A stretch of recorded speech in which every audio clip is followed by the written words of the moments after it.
प्रधानमंत्री आवास को लेकर बीजेपी के प्रदर्शन के बीच कांग्रेस ने बीजेपी से 10 सवाल पूछे हैं। प्रदेश कांग्रेस संचार विभाग के अध्यक्ष सुशील आनंद शुक्ला ने कहा कि लोकतंत्र में धरना प्रदर्शन हर राजनीतिक दल का अधिकार है, लेकिन आंदोलन की मर्यादा और सीमा होती है। बीजेपी भीड़ को उकसाकर विधानसभा में कब्जा करना चाहती थी। विधानसभा के घेराव का मतलब यह नहीं होता कि आप विधानसभा में कब्जा करने जा रही है। अपने आंदोलन की असफलता को छिपाने के लिए बीजेपी नेताओं ने कार्यकर्ताओं को उकसाने का भरपूर प्रयास किया। कांग्रेस के 10 सवाल थे कि बीजेपी बताए 16 लाख पीएम आवास के हितग्राही के आंकड़े कहां से आए। 2011 के बाद से देश में आम जनगणना नहीं हुई है। भाजपाई बताएं कि जनगणना और छत्तीसगढ़ में आगामी 1 अप्रैल 2023 से शुरू हो रहे सर्वे के पक्ष में है या खिलाफ है। तीसरा सवाल था कि जब बीजेपी 2011 और 2016 की सर्वे सूची में 16 लाख हितग्राही का दावा कर रही है, तो फिर रमन सरकार के दौरान शहरी एवं ग्रामीण मिलाकर मात्र 2,56,000 मकान ही क्यों बनाए थे। और चौथा सवाल था कि राज्यांश 800 करोड़ जमा कराने के बाद जब केंद्र सरकार ने पीएम आवास का आवंटन रद्द किया तो बीजेपी के नेता मौन क्यों थे।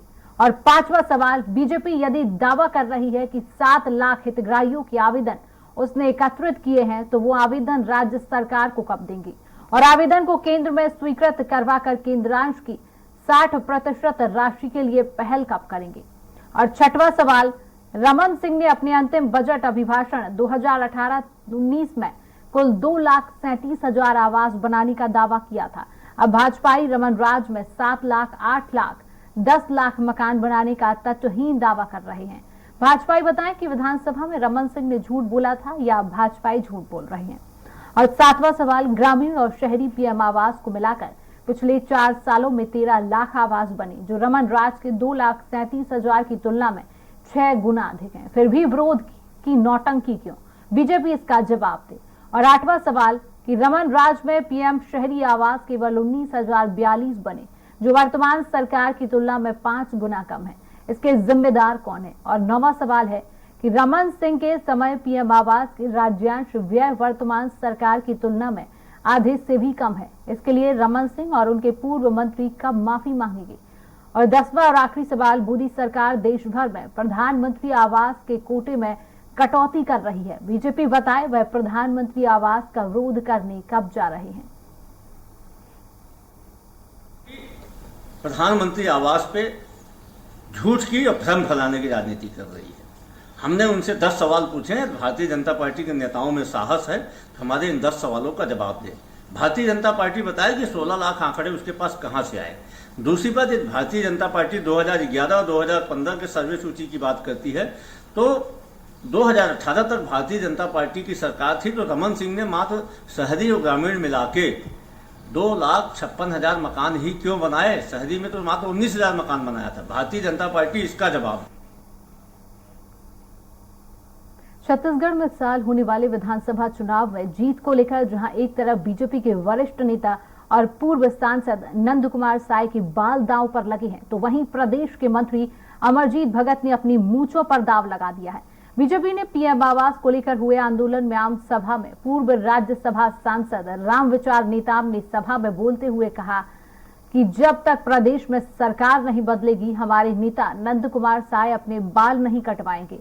और इस पर साय ने हामी भर समर्थन किया। इधर प्रदेश के मंत्री अमरजीत भगत ने नंद कुमार साय की चुनौती के जवाब में कहा कि छत्तीसगढ़ में फिर से कांग्रेसी सरकार नहीं आई तो वो मूंछ मुड़वा लेंगे। उन्होंने बीजेपी पर आदिवासियों के अपमान का भी आरोप लगाया।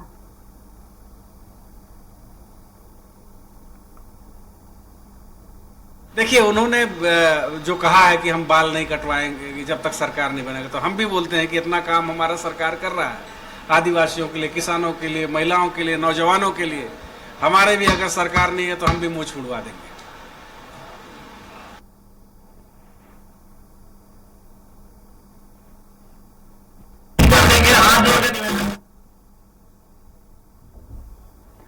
तो इसी खबर में अधिक चर्चा के लिए हमारे साथ राजधानी रायपुर से दिलीप साहू लाइव जुड़ चुके हैं। दिलीप, अब छत्तीसगढ़ की राजनीति में बाल और मूंछ की एंट्री हो चुकी है। क्या लगता है, दोनों ही पार्टियां अपने अपने दांव लगा चुकी हैं? जी शिवांगी, बिल्कुल जिस तरह से कल विधानसभा घेराव के दौरान जो मामला सामने आया उसमें ये बातें मंच पर राम विचार नेताओं की ओर से कही गई कि नंद कुमार साय ये सीनियर नेता है, सीनियर आदिवासी नेता है, अगर प्रदेश में सरकार नहीं आती है बीजेपी की तो वे अपने बाल नहीं कटवाएंगे। हालांकि नंद कुमार साय से हमने जब 1-to-1 में चर्चा की तो उन्होंने साफ तौर पर कहा था कि ये बाल की खाल निकालने वाली बात है, हम सरकार की बाल की खाल निकालेंगे और बाल तो हमेशा वो बढ़ा के रखते हैं, ये बहुत बड़े इशू नहीं है। हालांकि इस मुद्दे को लेकर जब मंत्री अमरजीत भगत से यह सवाल किया गया तो उन्होंने साफ तौर पर कहा कि राज्य सरकार बहुत अच्छे काम कर रही है और राज्य सरकार अगली बार भी आएंगे और इसमें किसी तरह की कोई दिक्कत नहीं है। और उन्होंने साफ तौर पर यह भी कहा कि जिस तरह से जो बातें कही जा रही है इनकी ओर से वो कहीं ना कहीं भरमाने वाली बात है और उन्होंने अपने मूंछ मुड़वाने की बात कही। उन्होंने कहा कि अगर कांग्रेस की सरकार नहीं आती है, कांग्रेस की सरकार बहुत अच्छा काम कर रही है प्रदेश में, अगर ऐसी स्थिति आती है तो वो अपनी मूंछें मड़वाएंगे। इस तरह से राजनीतिक बयानबाजी दोनों ओर से होती रही है और खास तौर पे क्योंकि अभी सियासी बयानबाजी का दौर है और कहीं ना कहीं इस मसले को लेकर दोनों पक्ष की ओर से यह बयानबाजी राजनीतिक जो सरगर्मियां हैं उसको बढ़ा दी है और दोनों की ओर से एक तरह से नाक का सवाल बन गया है। और कहीं ना कहीं भाजपा चाह रही है कि भाजपा के जो प्रदेश अध्यक्ष है अरुण साव, उन्होंने ये दावा भी किया है कि अगर उनकी सरकार आती है, मुख्यमंत्री बनता है तो उनका मुख्यमंत्री पहला काम यही करेगा कि वो मुख्यमंत्री निवास में जाने से पहले जो हितग्राही है, पीएम आवास से रिलेटेड हितग्राही, उनके फाइल पर दस्तखत करेंगे, उसके बाद ही वे सीएम हाउस प्रवेश करेंगे। इस तरह की बातें लगातार बीजेपी की ओर से कही जा रही है। हालांकि कांग्रेस ये भी सवाल खड़ा कर रही है कि जिस तरह की बातें कही जा रही है और जिस तरह से आंकड़े की बात कही जा रही है, उन आंकड़ों को लेकर उन्होंने संदेह जारी किया है। कांग्रेस की ओर से कहा जा रहा है कि जो 16 लाख के आंकड़े की जो बात कर रही है भाजपा, वो आंकड़े कहां से आए, वो आंकड़े स्पेसिफिक है कहां से आए, इसके लेकर वो सवाल खड़ा कर रहे हैं। उनका कहना है कि जिस तरह से भूपेश सरकार काम कर रही है, कहीं ना कहीं तकनीकी रूप से केंद्र सरकार उसमें अड़ंगा लगाने का काम करे, इस तरह के आरोप कांग्रेस की ओर से लगाए जा रहे हैं। जी शिवांगी।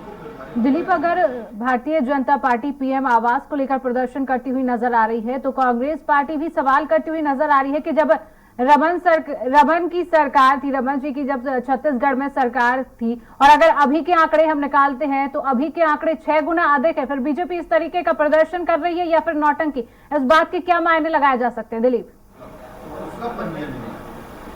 जी बिल्कुल शिवांगी, दोनों तरफ के अपने अपने दावे हैं। मुख्यमंत्री भूपेश बघेल ने भी कहा था कि जिस तरह से जो आंकड़े बताए जा रहे हैं बीजेपी की ओर से, एक नेता 16 लाख बोलते हैं, एक नेता 18 लाख बोलते हैं, कोई 17 लाख बोलते हैं, वो आंकड़े तो तय कर ले स्पष्ट रूप से कि आखिर कितने जो पीएम आवास के अंतर्गत कितने मकान जो बनने हैं वो बचे हुए, इसको लेकर वो सवाल खड़ा कर रहे हैं। इसी तरह कांग्रेस की ओर से भी जो संचार प्रमुख है सुशील आनंद शुक्ला, उन्होंने 10 सवाल जारी करते हुए कहा है कि जिस तरह से बीजेपी की ओर से जो आंकड़े प्रस्तुत किए जा रहे हैं वो उस आंकड़े को लेकर उन्होंने सवाल खड़ा किया और उन्होंने कहा कि हमारे साथ कांग्रेस के प्रवक्ता धनंजय ठाकुर जी जुड़ चुके हैं और हमारे साथ बीजेपी से नेता अनुराग अग्रवाल जी जुड़ चुके हैं। आप दोनों का बहुत बहुत स्वागत है स्वराज एक्सप्रेस में।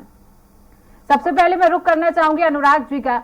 अनुराग जी, छत्तीसगढ़ में बाल और मूंछ की राजनीति शुरू हो चुकी है, कहीं ना कहीं विधानसभा 2023 के चुनाव को देखकर इस तरीके की राजनीति।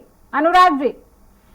शिवांगी जी, छत्तीसगढ़ में कांग्रेस के प्रथम 3 वर्ष में, जब छत्तीसगढ़ राज्य बना तो प्रथम 3 वर्ष में कांग्रेस की सरकार थी और कांग्रेस के तात्कालिक सरकार के मुख्यमंत्री के अत्याचारों से पूरा छत्तीसगढ़ त्रस्त था। उस समय भारतीय जनता पार्टी के कद्दावर नेता माननीय दिलीप सिंह जूदेव ने अपनी मूंछ दांव पर लगाकर कहा था कि इस सरकार को मैं पलट कर रख दूंगा। अब 15 साल तक भारतीय जनता पार्टी की सरकार रही। इस समय भ्रम जाल में फंसाकर इस सरकार ने जनता के वोट तो ले लिए, लेकिन जनता को आज भी वनवास में रखे हुए हैं। आज लगभग आप देखिए 4.5 वर्ष हो गया छत्तीसगढ़ की जनता को उनका आवास नहीं मिल पा रहा है, आज वो बेघर हो गए हैं। और अति अजीब बात है, मुख्यमंत्री जी कहते हैं कि सर्वे सूची कहां है। अरे भाई साहब, आप सबसे पहले अपने मंत्री टीएस सिंहदेव से पूछिए ना। टीएस सिंहदेव जी ने पत्र लिखकर साफ कहा था कि हम 8 लाख आवास नहीं बना पाए। मुख्यमंत्री जी, मैं लगातार आपसे बात करते रहा, लेकिन आपने उसके लिए आर्थिक व्यवस्था नहीं की। इसके कारण हम उनकी बड़ी ग्लानिवश उन्होंने इस्तीफा दे दिया। लेकिन मुख्यमंत्री जी की बात देखिए, उन्होंने इस्तीफा तो ले लिया लेकिन प्रधानमंत्री आवास बना ही नहीं पाए। और आज पूछ रहे हैं मुख्यमंत्री जी की कौन सी सूची, कौन सा सर्वे। अरे जब सर्वे हुआ था तो 2011 की सर्वे सूची में तो आपकी यूपीए की सरकार थी, आपकी सोनिया दाई के रिमोट से चलने वाली सरकार थी। आप उस सूची को भी इंकार कर रहे हैं। मतलब आप अपने ही सरकार, अपने ही केंद्रीय यूपीए की सरकार के सर्वे को नकार रहे हैं, अपने टीएस सिंहदेव जी के सर्वे को टीएस सिंहदेव जी के पत्र को नकार रहे हैं। कल 1 लाख जनता जब अपनी सूची लेके आपके पास आई तो आप मिलकर जनता की समस्या का निदान करने के बजाय अपनी पुलिस को आगे करके उन पर बम फेंक रहे हैं। आप अपने छत्तीसगढ़ की गरीब जनता पे बम फेंक रहे हैं। अगर भगदड़ मच जाती और कितने जो जनहानि होती इसके जिम्मेदार कौन है? आप तो साहब हत्या के प्रयास का आपके ऊपर केस लगना चाहिए। अनुराग जी, लेकिन कांग्रेस पार्टी तो आरोप लगा रही है कि जब छत्तीसगढ़ में रमन सिंह की सरकार थी और तब जब पीएम आवास की बात हुई थी, जब जितने पीएम आवास गरीबों को दिए गए थे और इस समय के अगर आंकड़े उठाकर देखते हैं तो 6 गुना अधिक है, तब फिर बीजेपी क्यों ये प्रदर्शन कर रही है या फिर नौटंकी कर रही है? कांग्रेस पार्टी इस तरीके का आरोप लगा रही है आपकी पार्टी पर। अनुराग जी। शिवांगी जी, मैं तो कहता हूं कांग्रेस को आरोप लगाने के पहले पूर्व अपने पंचायत मंत्री टीएस सिंहदेव जी को बैठा लेना चाहिए। उनसे पूछ लेना चाहिए कि भाई आपने पत्र लिखा कि हम 8 लाख आवास नहीं दे पाए, 3 साल में एक भी मकान नहीं बन पाए, वो पत्र क्या था? पहले अपने मंत्री से पूछ ले। दूसरी बात, जो झूठ बोल रही है ना कांग्रेस की सरकार, पूरे आप अपना नेट पे जाइए, प्रधानमंत्री आवास योजना ग्रामीण उस पब्लिक डोमेन में ये सारी चीजें, वहां पे आप देखिए कि कितने मकान भारतीय जनता पार्टी के शासनकाल में बने थे और इनके कितने मकान में झूठ का झूठ और सच का सच साबित हो जाएगा। ये धनंजय जी से इसका जवाब ले लेते। अनुराग जी धनंजय जी से जवाब ले लेते। धनंजय जी, अनुराग जी की बात का जवाब दीजिए। वो दावा कर रहे हैं, आज स्वराज एक्सप्रेस पर दावा कर रहे हैं कि गूगल पर जाकर सर्च करिए पीएम आवास ग्रामीण योजना, उस पर दिख जाएगा कि भारतीय जनता पार्टी की जब सरकार थी तो कितने आवास दिए गए थे। दावा किया जा रहा है भारतीय जनता पार्टी की ओर से। धनंजय जी देखिए, भारतीय जनता पार्टी को भी अब नरेंद्र मोदी जी के ऊपर भरोसा नहीं रह गया, नरेंद्र मोदी जी के बातों पर विश्वास नहीं रह गया, पहली बात। दूसरी बात, भारतीय जनता पार्टी को रमन सिंह जी के ऊपर भी भरोसा नहीं रह गया, रमन सिंह के ऊपर भी विश्वास नहीं रहा है। इसके दोनों का कारण बताऊंगा। ये नरेंद्र मोदी जी की सरकार प्रदेश की सरकार को प्रधानमंत्री आवास में बेहतर परफॉर्मेंस के लिए पुरस्कृत करती है, 98% लक्ष्य को पूरा करने के लिए पीठ तपाती है। और यही रमन सिंह जब मुख्यमंत्री थे तब उस दौरान उनका जब आखिरी बजट भाषण हुआ तब वो सदन में स्वीकार करते हैं कि 4,88,000 मकान का टारगेट रखने के बाद वो मात्र 2,37,000 ग्रामीण आवास बना पाए और 19,000 शहरी आवास बना पाए। तो भारतीय जनता पार्टी को अपने दोनों नेताओं पर भरोसा नहीं है। ये गूगल की बात करते हैं, अरे नरेंद्र मोदी जी आपके नेता है, देश के प्रधानमंत्री हैं, वो राज्य सरकार के पीठ पर तपा रही है कि प्रधानमंत्री आवास योजना में बेहतर परफॉर्मेंस है और हमारा तो सब चीज ऑनलाइन है, पूरा दिख रहा है किस प्रकार से 4 साल में भूपेश बघेल जी ने 13,04,000 मकान बनाने का काम किया है। और मैं तो कहता हूं छत्तीसगढ़ में कांग्रेस की सरकार है, गुजरात मध्य प्रदेश तो प्रधानमंत्री आवास बनाने में पिछड़ चुके हैं और स्वयं केंद्र की सरकार जो लक्ष्य निर्धारित की थी 2022 तक का, उस प्रधानमंत्री आवास में 2 करोड़ पीछे चल रही है। हमारी सरकार तो टारगेट को पूरा कर रही है और यही भारतीय जनता पार्टी की पीड़ा है, पहली बात। दूसरी बात, लोकतंत्र में आंदोलन होता है लेकिन भाजपाइयों का चरित्र आंदोलन करने का नहीं है, इनका चरित्र हिंसा करने का, इनका चरित्र दंगा करने का है।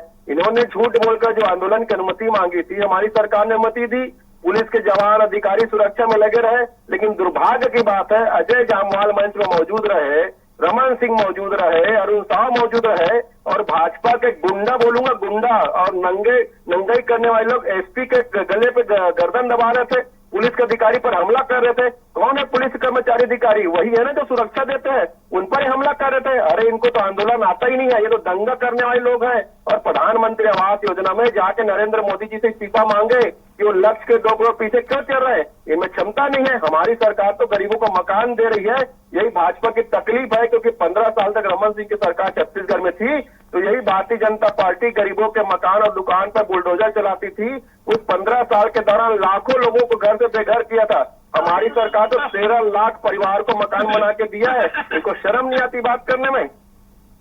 चलिए धनंजय जी, समय का अभाव है, चर्चा को यहीं रोकते हैं। धनंजय जी, अनुराग जी, आप दोनों का बहुत बहुत शुक्रिया स्वराज एक्सप्रेस में जुड़ने के लिए। दिलीप, तमाम जानकारी साझा करने के लिए बहुत बहुत शुक्रिया।